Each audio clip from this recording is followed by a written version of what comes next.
Asante sana. Na mtazamaji, hiyo ni taarifa kutoka kwa Rais William Ruto kuhusiana na ukuzaji, uboreshaji pamoja na kupiga jeki mmea wa kahawa ambao ulikuwa umedidimia zaidi kwa asilimia kubwa katika eneo la kati mwa Kenya, mtazamaji.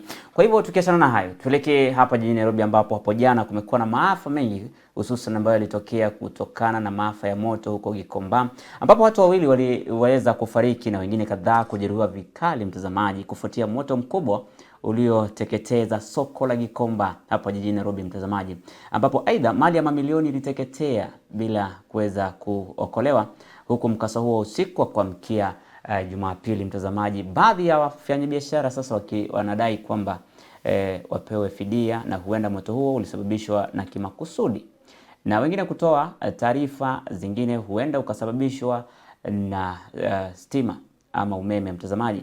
Na hivi mtazamaji, tuweze kuwasikiza baadhi ya ambao ni wafanyabiashara waliopata hasara hiyo kutokana na mkasa huo wa moto, mtazamaji. Lakini tukiangalia kwa umbali, hii kitu kilikuwa imeplaniwa vizuri sana. Kwa siku nne ambazo ziko nyuma walikuja wakasema stima wakatoa visu sote. Lakini kulikuwa na fununu wanakuja kupiga soko. Sasa tumestukia leo usiku tukipigiwa simu ati kuna moto Gikomba. Hakuna wakati moto inawakaga. Gari za maji zinakosa. Lakini ya siku ya leo gari za moki hatukusiona mahali. Hii ni mpango imepangwa mpaka imekapilika. Iwa tu kwa shughuli ya security pale juu. Niliona mwangaza huko juu. Asa ilianzia chini ya zile blocks huko. Hii ni mara yangu ya pili kuathirika. Mara ya kwanza ilikuwa mwezi wa 4, nilikuwa nafanya kazi kwa viatu.